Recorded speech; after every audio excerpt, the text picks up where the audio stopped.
just being here, standing here today. And we stand here amongst some of humanity's creations. This concrete, this asphalt, this plastic, this paving. And I'm not saying that human beings can't do some fantastic things, but at the moment we seem to be making our mark on this world by constantly working against nature, constantly working against something that we need to survive every day. So what we can all do our bit to link back in with nature, that nature that gave us life. And we're working on something that we call resilient landscapes.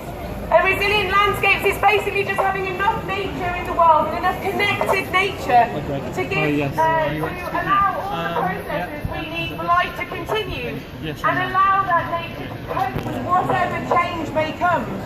And that's not done by concreting over every last little bit of soil we can find, by ripping up every last tree we can get our hands on.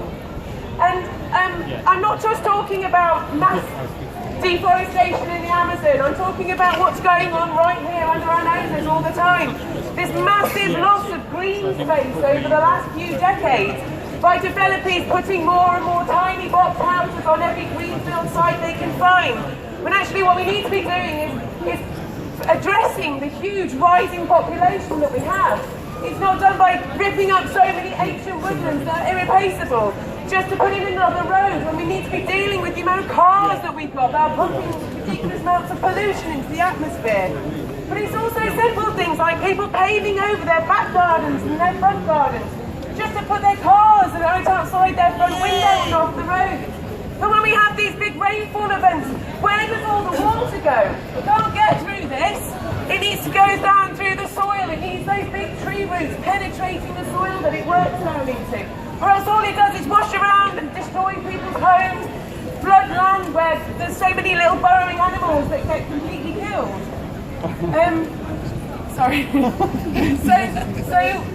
What we need to, and also by concreting over everything, we're not supporting those species that basically give us all the clean air that we want to breathe, but that we're polluting every day with our cars.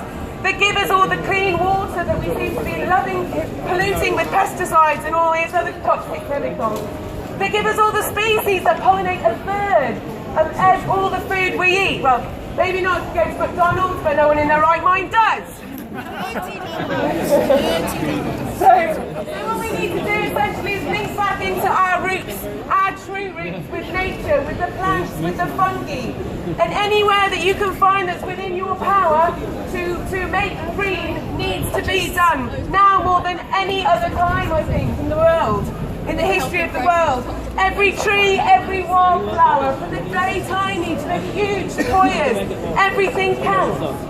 So you, me, him, her, we can all make a difference, but we need to work together, and we need to do it now. Thank you very much. Thank you.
So our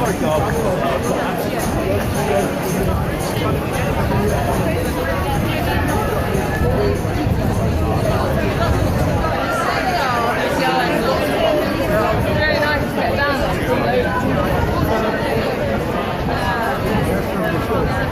so we don't get started.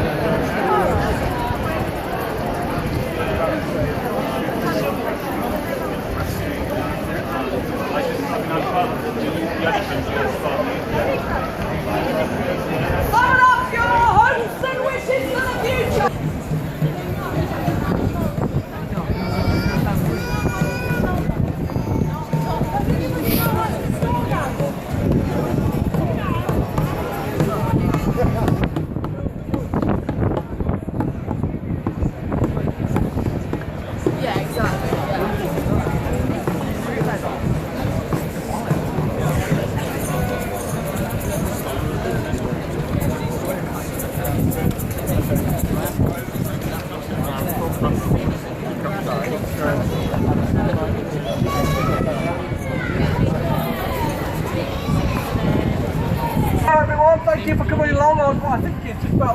bit of autumn. Nice and warm though. Yes, the last speaker said some really, really wonderful things. One of the things that we've always said is this old saying of think global, act local. Hang on, how's that? There we go. Right, okay. Greetings from behind the microphone. My name's Richard Mallender. I'm a Green Councillor for Lady Bay. I'm saying hello on behalf of Caroline Lucas and a lot of other folks who are down in London today. And it's all over the world. One of the things that they're saying that we have for the green movement globally is think global, act local.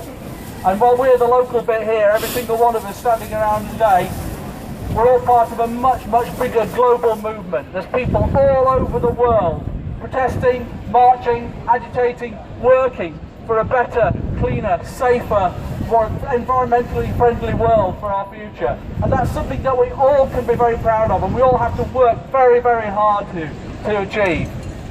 One of the things that we have to do is look at how we live our lives locally, where we get our food from, where we buy it from. Do we get it ourselves? Do we grow it ourselves? Now, I must admit, I'm not terribly good at growing the food in my own garden. I have tried, but the guy who had the house before used to break up cars, so quite often what I find is bits of spark plug coming up in my onion patch, which isn't very good. But I'm going to keep trying, and I'm going to keep at it. And we all have to do our bit. And even if you haven't got a garden, try and do a garden share. Try and swap with somebody else. Go and do a bit there. If you haven't got that, do a bit of guerrilla gardening. Round where I am, there are some lovely planters that the local council put in about 20 or 30 years ago and then kind of left them. So we thought, okay, we'll take them over. The community has taken them over. We put some nice flowers in, some other things as well, but now we're starting to grow food in those planters as well. So the local community can benefit and cut down on the food miles and have fresh food locally, grown by themselves. That's something we can all do, we can all work with. And I think that that's the local message of bringing things home. Generate your own power if you can. Have community energy supplies. Grow your own food. Work together. That's the way it's got to be done. There will be the international work that has to be done as well, and that's why we're doing it this weekend, because of the work that's going to be put together by the United Nations, where we want to see global action. Because we cannot continue to live as if we have got 3, 4, 5 planets worth of resources. If you're living in the United States now, typically you consume as if you have 5 planets out there to live on. In this country, we typically consume as if we've got 3 planets to live on. We haven't. We've got 1. And everybody, the businesses, the governments, the politicians, have to understand that. It's 1 planet living, because without that, we have no future. So I'll leave you with that thought. We must work together locally. Put your hands together and then put your hands in the ground. Help grow your own food and grow a greener future for us all. Thank you.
I'm the local councillor here for the city centre and the Meadows, and saying today that what we want is radical change, and this is the city that time and again has delivered and sought radical change.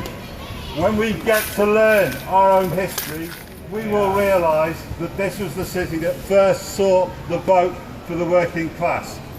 When we get to understand our history, we will know that this was the first city to put buses first when we did zone and colour in the 1970s. And for those who say, well, in the end it didn't work, remember, in 2000 we put it all back again. We created the clear zone and we put the buses, the interests of mass transport, ahead of the interests of the motor car. This is the city that in the 1980s doubled its domestic rates so it could pay for free bus passes for the elderly and the less mobile. Something the rest of the country, caught up with 20 years later. This is the city that is the only city in the world, in the country, to have introduced a parking levy so that those who've been getting a free car parking space at work contribute to the public transport for the rest of us. That means we get better trams, we get better buses, we get a better bus train station, and we get better cycles for serving the city £1 a day, don't you know? This is a city that has done radical change, and we want to do radical change again. We need new national leadership. Those Huskies must be so disappointed, mustn't they? Having pulled David Cameron round all those years ago with the expectation that he was going to be blue and green, and what has he just been? Blue and nasty.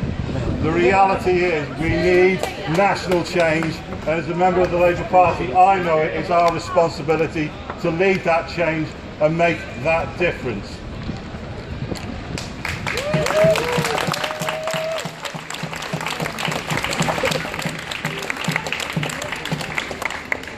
It's just too difficult to make change at the moment. We've got an insulation programme in Clifton where people have been paying £3,000 a time to be a part of it, and somebody went and changed the scheme. So it got stopped and it stuttered and we struggled to deliver it. Time and again when we wanted to make change, national civil servants have come up to explain to us how local businesses thought what we were doing was too difficult. We need a change in the mentality. We need a change that says, yes, it's one planet living, and yes, we do it better together, and yes, we do it better if we do it green. Thanks for listening, and keep on keeping on.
We're going to mobilise people around the world, so it's wonderful to be part of this.